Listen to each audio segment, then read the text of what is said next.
Hey there, fashion lovers and curious minds. We all know fashion can be a little out there sometimes.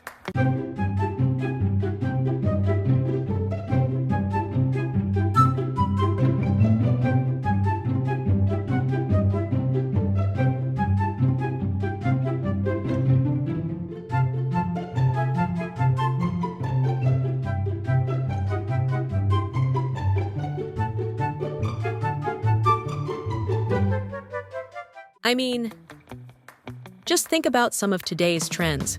Oversized jackets, neon everything, and let's not forget those clear plastic shoes that fog up after 5 minutes. But if you think those are weird, you're in for a treat because today, we're diving into the strange, outrageous, and downright dangerous fashion trends from history that make today's wildest looks seem tame.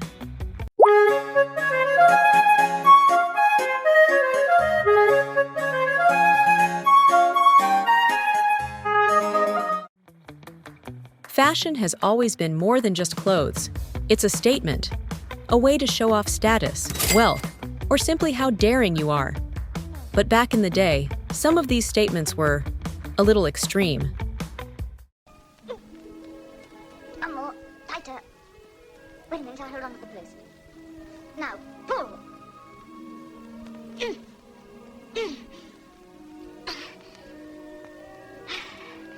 That's it. From wearing skirts so wide you couldn't fit through a door, to squeezing into corsets so tight it was hard to breathe. Fashion in the past wasn't just about looking good, it was about surviving your outfit. Ready to see just how far people were willing to go for fashion? Buckle up, because we're traveling back through time to discover some of the strangest, most jaw-dropping trends in history. Trust me, by the end of this, you'll be feeling grateful for today's comfy clothes.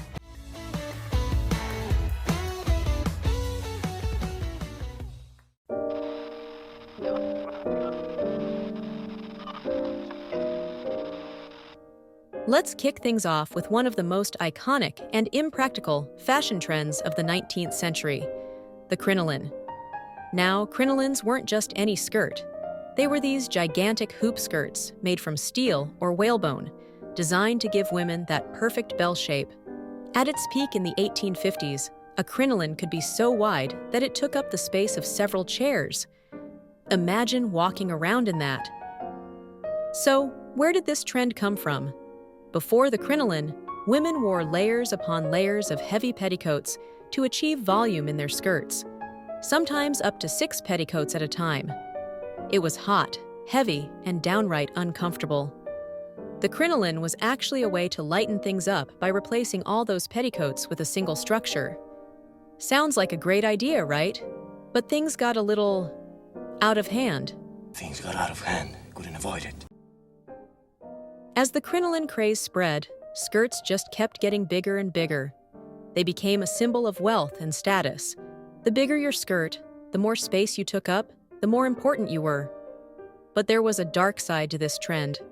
Women struggled to walk, sit, or even move through crowds. And as if that wasn't bad enough, these massive skirts were fire hazards. The steel hoops could act like a trap, making it hard to escape if your skirt caught fire. And this wasn't just a rare occurrence. Reports of women dying from crinoline fires were actually pretty common.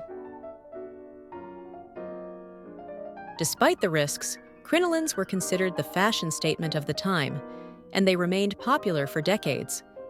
But as women's roles in society began to change, so did their clothing.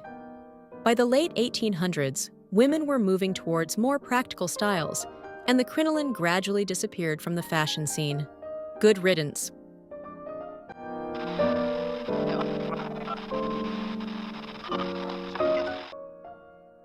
Next up, let's talk about wigs.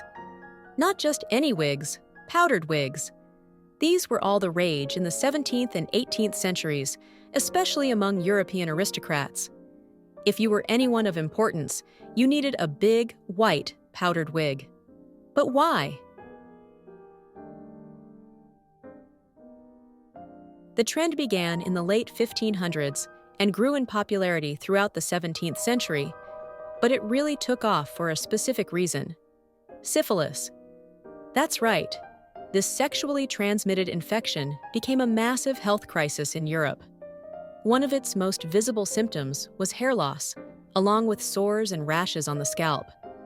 For the wealthy and status-conscious, balding wasn't just a health issue, it was a social embarrassment. King Louis XIV of France, who began losing his hair at a young age, possibly due to syphilis himself, was one of the first to popularize the powdered wig. Instead of letting baldness affect his regal appearance, he donned elaborate wigs to cover it up. Soon, everyone at court was imitating the king, and wearing wigs became not only fashionable, but also a clever way to hide the effects of the disease.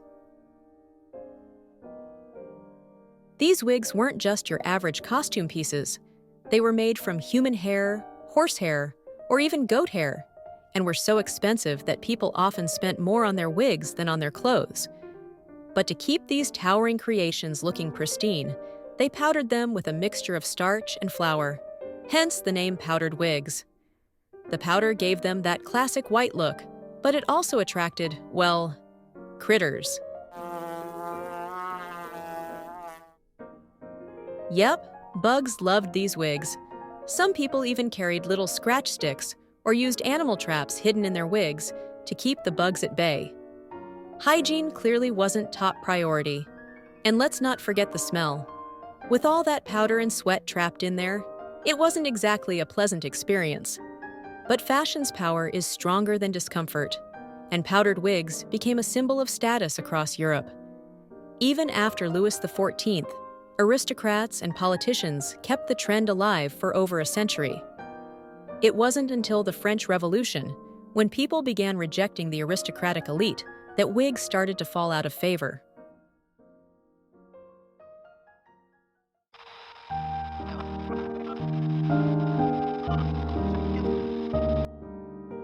Now, let's take a trip to Renaissance Venice, where fashion wasn't just about looking good.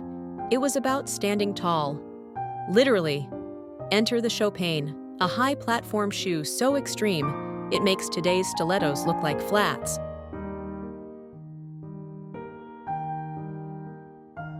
Chopines first appeared in the early 1500s, originally designed to protect women's long gowns from the dirty, often muddy streets of Venice. But, like all fashion trends, they quickly became more than just functional. They became a status symbol. The higher the chopine, the more important the woman wearing them. Some chopines were so tall, up to 20 inches, that women could barely walk in them without help. Wearing chopines was incredibly difficult, and women had to perfect a slow, graceful shuffle to avoid falling over. Some chopines even came with instructions on how to walk in them. Chopines spread to Spain and other parts of Europe, where they continued to be popular among the elite. It wasn't until the 17th century, when fashion began to favor lower, more practical shoes, that chopines finally went out of style.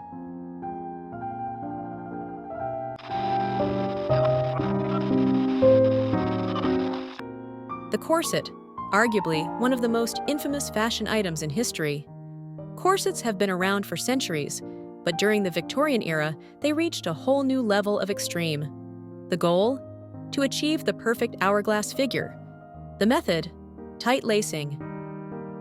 Women would lace their corsets so tight that their waists could shrink down to as little as 16 inches. That's about the size of a modern-day basketball.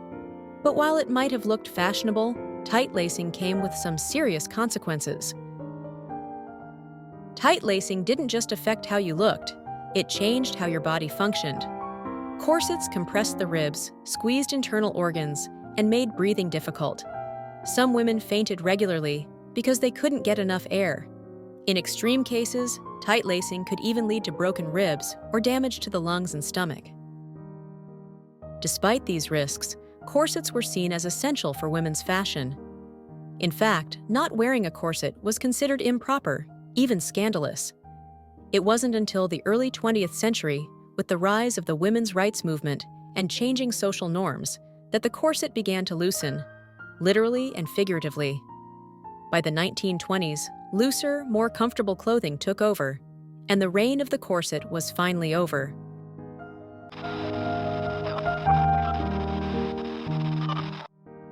So, we have smoothly approached the final one. Believe it or not, black teeth were once considered fashionable in 16th century England.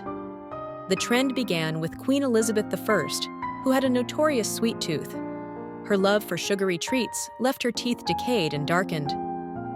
Back then, sugar was a luxury only the wealthy could afford, so having decayed teeth became a bizarre status symbol. It showed you could afford life's sweetest pleasures.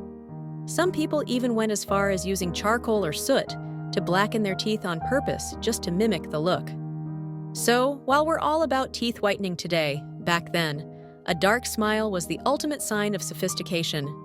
Strange but true. And that's a wrap on history's strangest fashion trends. Which one shocked you the most? Let me know in the comments. Don't forget to like, subscribe, and hit the bell for more curious facts.